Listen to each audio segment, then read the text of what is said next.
Then it is the best of the Thanksgiving game, but there is real concern it can be played at all. We've got the very latest in just a moment. Plus, are they pointing fingers in Tampa?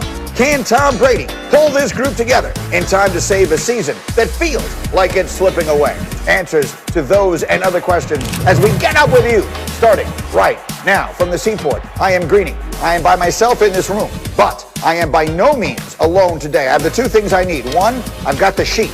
I got the college football playoff sheet. And two, I've got this squad ready to go. Heather and Paul, Neek, RC, and Desmond Howard will be along as well as we get this thing going right now. It starts with the college football playoff rankings last night. The first of the year, no big surprise at the top. Alabama, number one. They seem to live there. It's the first time, actually, Bama's been atop the ranking since the final one of the 2018 season. It's also their 19th week being ranked number one, which is more than double the amount of the next closest program. And you take a look here and you see the top six on your screen.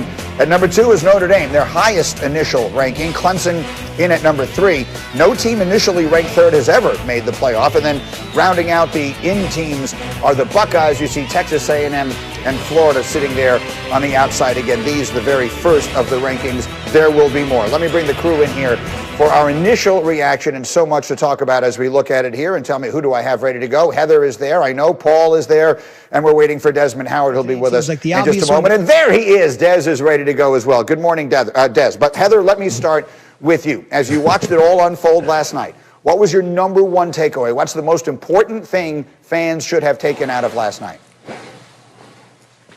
Well, strength of schedule sank BYU like a rock to number 14. And this is important because not only was it very clear that they are out of the college football playoff conversation, they're not even in the New Year's Six Bowl conversation when they're at number 14. Typically, you have to be ranked in the top 12. Now, I'm not saying that the Cougars can't finish in the top 12 and go to a New Year's Six Bowl. I'm saying that by them sitting there at number 14, that is a huge indictment by the selection committee on their weak strength of schedule. Which a lot of that has to do with COVID cancellations, right? Again, some of that has to do with things that were beyond their control. So, Desmond, I saw in your notes that was your number one takeaway last night. I'll ask it to you very simply. Was what happened to BYU here, was that unfair in your opinion? It was completely unfair. I was stunned by that. There's no way. Every other poll besides the rankings last night had BYU as a top 10 team. We understand the strength of schedule is weak, but there's nothing they can do. That's outside of their control. That's all COVID related. But when you look at the product on the field and you judge Zach Wilson, you judge that defense, you look at them and how they're beating their team, the average opponent, by about 38 points, then you understand this is greater than the team that should be at number 14. And don't forget, Greeny, you have three teams with two losses ahead of them, too. So the Mr. Barta, who's the spokesman for the College Football Playoff Selection Committee, had told Reese Davis that they really were impressed with BYU and they watched a lot of film. There's absolutely no way that you can watch BYU play games and think that they deserve to be ranked number 14. That's asinine to me. It makes absolutely no sense.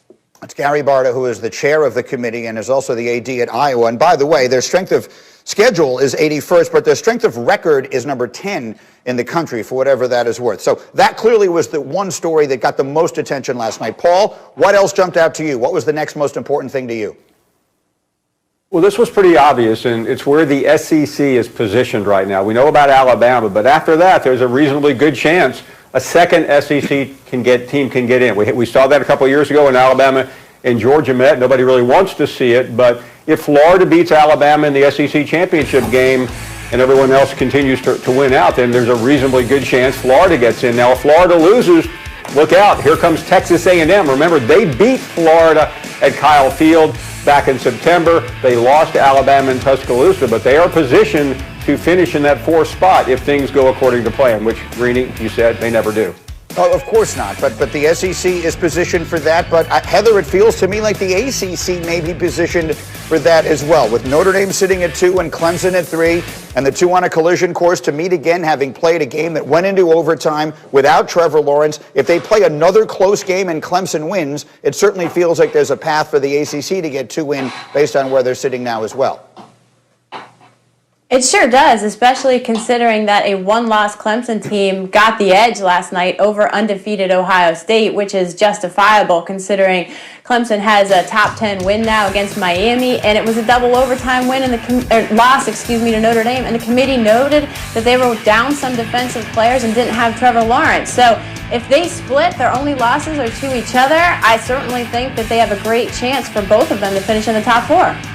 And then, Desmond, we've taken far too much time before talking about what we both know is the most important conference, and that's the Big Ten, where Ohio State sits at number 4, having played fewer games. Of course, they've only played 4 games. And Northwestern, everyone knows it's my alma mater, and so I have an affinity. But the reality is they're sitting at number 8.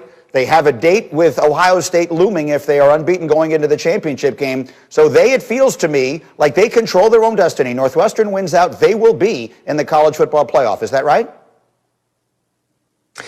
I believe they will be. It depends on what happens in front of them. But I think that if they win out and they beat Ohio State, I don't see any way you can keep Northwestern out of the college football playoff. And that's a very likely scenario. Like, people are talking about Alabama and Florida and Notre Dame and Clemson. No one's talking about Ohio State. Like, it's a foregone conclusion that the Buckeyes are just going to walk into the college football playoff as if no roadblock is in the way. I think the Northwestern fighting Reese Davises, they may have something to say about that. People didn't think they would beat Wisconsin. They manhandled Wisconsin. They played great defense. They got a quarterback who plays well in their system named Ramsey.